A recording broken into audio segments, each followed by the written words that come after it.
We're gonna put a metal roof on this carport. With everything turned over, we can get started on the metal roof. On the 2 metal trusses, we're gonna use this foam tape because that's where it could leak. This is a peel and stick foam. The tape will go between the shingles. We use the drill to make sure that the holes go all the way through.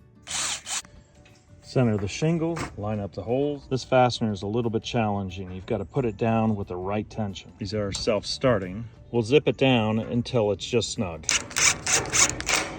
Too tight, the plastic can split. Too loose, it can leak. It's actually a good idea to keep it loose until you get the entire thing on, then zip them all tight. You want to make sure that the shingle can move back and forth so you can line up all the holes.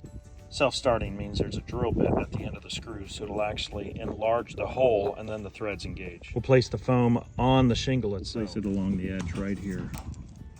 When we get to the end, don't cut the tape. It's a little windy, so we can't have these things blow around. We're gonna put the next one over here without putting the screws on here. When the top plate goes on, then we'll put the screws in. We have the 2 outer shingles on with the foam. I'll place the one in the middle. The trick is lining up all the holes. Or put the screw in and kind of massage it and bend out the hole a little bit. Like on this one, the hole's not perfectly lined up, but you can see the hole. Because it's self-tapping, it has that drill bit, so it can help get through it.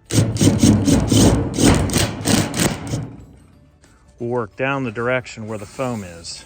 The shingle at the top always has to go over top of the next one so the rain rolls off onto the next one. We'll start on the outside and work ourselves in. We'll lift it up and slide it under. Here you can see the hole barely lines up. When they don't line up, just kind of put them in, massage them in a little bit. We'll keep running our foam down. Just continue to follow the contour. Then we'll place one on the outer edge, lifting it and putting it under. We'll place the foam down, place the next shingle in the middle, slip it up underneath it. Put the next shingle in and slip it underneath. Now with everything lining up, we can put our screws in. Put the screws down on the next course here, but not here because we have to lift it up for the next shingle. This hole is not loosening up, so we got to make sure everything is loose, and that's why you have gloves on so you don't cut yourself. We'll pull and massage it in. These gloves have a lot of grip on it, so you can push and pull. Right here, you can see if I lift everything up, the holes line up.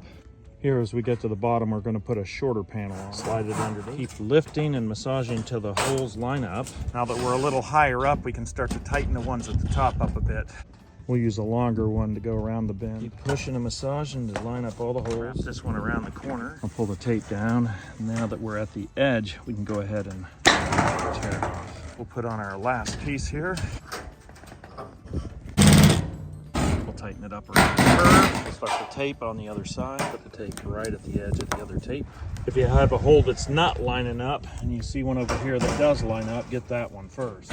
Both sides are on. We'll put the sides on the carport. We've got the one side on. I've got the other side up and it started to rain. Put some weights on the beams to make sure nothing blew away. Underneath, it is very dry.